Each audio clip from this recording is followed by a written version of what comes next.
What's going on, guys, and welcome back to another video, and welcome to your stimulus check update, stimulus package, and infrastructure update and daily news report. So we have a lot of very important news that we need to cover over the past 24 hours. So I want to break down what is currently going on.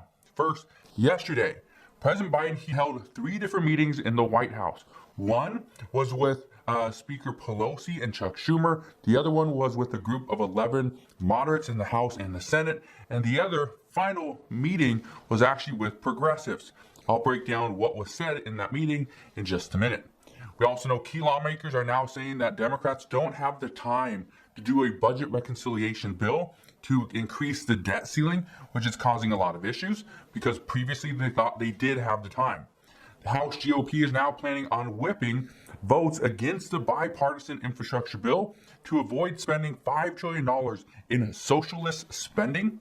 That is there. Nancy Pelosi states that she will not move the $3.5 trillion bill forward without the guarantee that she has the 50 votes needed in the Senate to get this bill passed. And Congress has only one plan to increase the debt ceiling, and they don't have a plan B to fall back on. That is what we're going to discuss in today's video.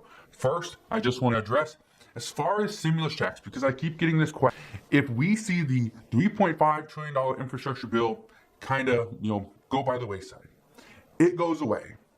If we see the $1.2 trillion bill possibly pass or not, would it impact a stimulus check?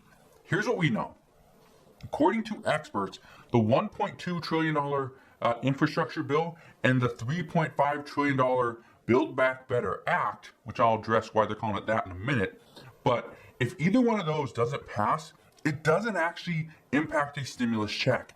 What is impacting a stimulus check is the economy. If we see unemployment, if we see that increase, if we see more people struggling to put food on the table, nutrition assistance is just not covering it. And if we see the eviction crisis obviously turn into a bigger crisis than what it is right now, and then on top of that, cases surging even higher than where they are. If all those things happen, businesses are closing down, people go on unemployment, all those things happen, then stimulus checks will come back. But as of right now, the talks aren't on stimulus checks. The talks are on the debt ceiling. The talks are on keeping the government funded. And then after that, it's the $1.2 trillion infrastructure, that bipartisan infrastructure bill, and then the $3.5 trillion stimulus package. That's currently the way things are breaking down. But let's address what President Biden talked about yesterday. President Biden's first meeting was with Speaker Pelosi and Senate Majority Leader Chuck Schumer. Nancy Pelosi said that the meeting was good. She said, "We are on schedule, and that's all I will say. We're calm and everybody's good and our work's almost done." Now, most people didn't believe that. Well, then President Biden, he met with a group of 11 House and Senate moderates. And in this meeting, President Biden was able to get moderates to agree that they need to come back with a price. They need to have an agreement on an offer, whatever the offer may be. Because right now, no moderate or centrist has came out with a, this is what we need, this is the price we're willing to accept. Haven't done it. And President Biden said he wants moderates to give him a number that they can live with. Just give him a number. And also what Democrats absolutely would not accept. That's what he wants. Now, they still haven't given him that. The meeting was just yesterday, but we will see when that does come out. And when it does, I promise I'll fill you in on that update as well. When President Biden met with progressives, this is where things started to get very interesting. He understood where they were coming from. Bernie Sanders said that there was a lot of give and take, meaning that, or he understands that there's going to be a lot of give and take, meaning that right now, the Progressive Caucus is going to have to pull back their ask and their demands. Are they going to be able to get $3.5 trillion? Probably not. That's what's currently being discussed. Most likely, the price of this bill will be decreased. Bernie Sanders also said that at the end of the day, we're going to be just fine. We will see. Progressive Chairwoman Pramila Jayapal, she had this to say, that the meeting was productive, and that she reiterated that progressives want both bills to pass. They want both the bipartisan bill and President Biden's Build Back Better Act to pass. That is what their goal is. They are prepared to vote against the $1.2 trillion bill after, they will vote on this, but only after the Build Back Better Act passes. They will not vote in favor of the $1.2 trillion bipartisan bill until after the Build Back Better Act passes. But again, and I said this yesterday, and I'll continue to bring this up, the Democrats are changing the narrative of this bill or these bills. They're not calling them infrastructure bills. They're not calling them stimulus packages. They're calling them the Build Back Better Act. They're not even calling them the American Families Plan anymore, because they're trying to change the way these were looking. They're looking like they went to just children, parents, families. Well, now it's going to go to children, parents, families, and elderly. That's who it's going to. So that's actually making it difficult to pass, because some are saying, hey, we're leaving out this large group of people over here, and yet it seems like nobody cares.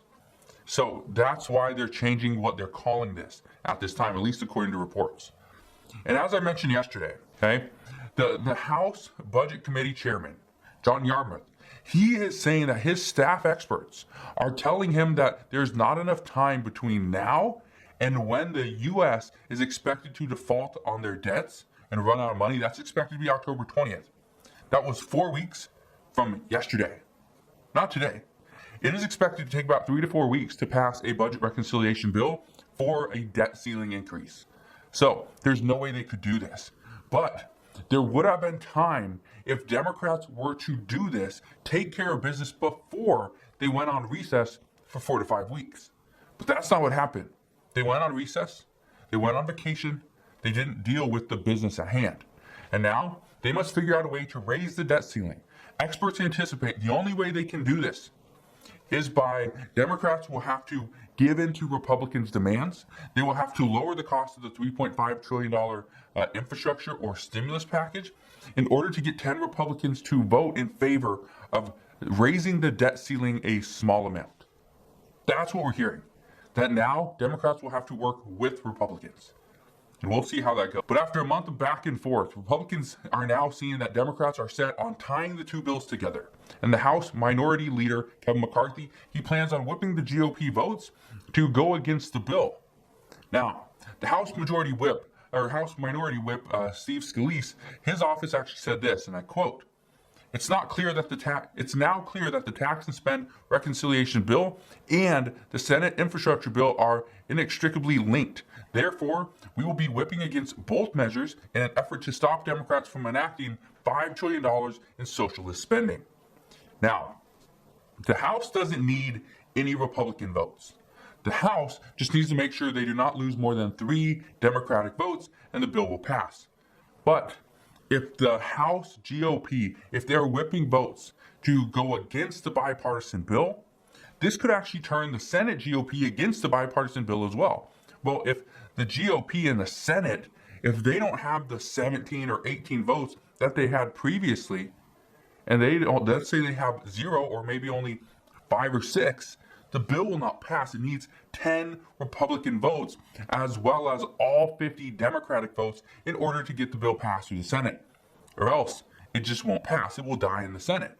So what I can tell you right now is if this happens, here, we don't know if Democrats would change the $3.5 trillion stimulus package to then include the pure infrastructure as well. So things get very tricky at this time. And again, next week, we're going to know. We're going to know because in just 4 days, Nancy Pelosi promised on September 27th, by September 27th, we would have a vote on the $1.2 trillion pure infrastructure bill. That is that bipartisan bill. Well, we could see if that happens. But remember, that's in just 4 days.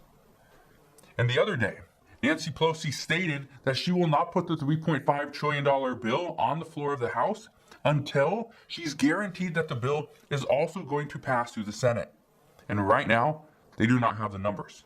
This brings up the question whether the immigration reform bill will be included. Because if it's included in the House, right now the Senate parliamentarian has stated that it does not meet the rules of the Senate and has to be pulled out. It cannot be passed through a budget reconciliation bill. Many want to know if this is going to work out. Many want to know, will many senators even do this? Or is the Senate simply going to fall apart on this deal? We don't know. Senator Manchin and Senator Sinema both want a $1.5 trillion bill. But Senator Sanders and many others, they're pushing for the full $3.5 trillion in spending.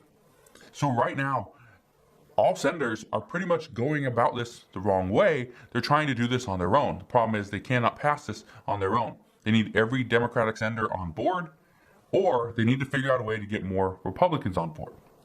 But as I mentioned earlier, the plan right now is not about, passing the $3.5 trillion infrastructure bill. That's the goal. That's not the immediate. The plan of passing the $1.2 trillion infrastructure bill, that's one of their goals, but it's not the immediate plan. The plan is to increase the debt ceiling, fund the government, do those two things. This is one of the reasons why the House passed that bill, to fund the government until December 3rd, to provide, billions of dollars to the Afghan refugees, to provide, $6.3 billion for them, to provide billions of dollars to, disaster relief, but also suspend the debt ceiling, suspend that debt limit until December of 2022. Well, that's not going to get the votes in the Senate, and that's the problem. But the plan right now must be on raising the debt ceiling or suspending the debt limit altogether. That should be the plan, okay? But reports are indicating that the only way to possibly do this is by lowering the overall size of that $3.5 trillion stimulus package to pass the $1.2 trillion bipartisan infrastructure bill, and then hopefully get Republicans on board with a smaller debt limit increase for a short amount of time. But the problem right now that Democrats are going to have is they don't have a plan B to fall back on. And I bring this up simply because of one fact. If Republicans know you do not have a plan B, you don't have any other option, then they are going to push to make sure that you do exactly what they want. It's like you go to a car dealership and they got all these Ferraris and Lamborghinis, and yet they have one Honda Accord sitting in the corner. Now, all the Lamborghinis, they're costing about $175,000, $250,000. The Ferraris, let's say about that number, maybe a little bit higher. Then you got the Honda Accord for $15,000. You come up, you don't have much money, your credit's okay. You go to that car dealership and they know this information. You don't have a lot of money, your credit's okay, you're not trading in a vehicle. You go to that car dealership and they're gonna be like, well, here's what we got. You don't have another option. This is all we got. That's it. That's exactly what's happening here. So you will be stuck with whatever it is Republicans are willing to give you. So that's kind of what we're seeing right now, is that Democrats understand they pretty much backed themselves into this corner. Republicans have kind of guided them into there as well, and Republicans are not willing to help. But at the last second, and these are what reports are indicating, at the last second, the GOP is most likely going to come out and pretty much save the day. That's what the reports are going to be. Republicans come out and save the day, help out Democrats to avoid U.S. default. Well, then what are you going to see over the next year? That Republicans had to help Democrats. Democrats will let the U.S. default on their debts. But Republicans, they were there to save the day. Now, I'm just telling you, this is what we're going to see. This is what we're going to see. Chances are, very good shot. This is what we're going to see. Let's get into many health experts are now anticipating that the U.S. cases will increase between now and to the next few weeks. This isn't looking great, but according to Dr. Megan Rainey, she says we are not out of the woods yet, and I fully expect case counts to go up again across the country over the weeks and months to come. But even though the case counts will increase and are expected, the estimates show that the hospitalizations will actually decrease very soon. But experts say that getting more people still needs to be the top priority. And when the chief executive at Moderna, he said that should be over within a year. But here's what his thought is. The thought process behind when this will be done, when it will be over, is simply because there's currently not enough of the global population, but there will be. Based on all estimates, there will be enough over the next 6 months, 6 to 8 months. So within a year, he says that people that do not want to get vaccinated, they will simply be through contracting COVID, and this will be done naturally, which, yes, that works. He even goes on to say, and I quote, "In this way, we will end up in a situation similar to that of the flu. You can either have a good winter, or you don't do it and risk getting sick and possibly even ending up in the hospital." That's what his statement was, which is true.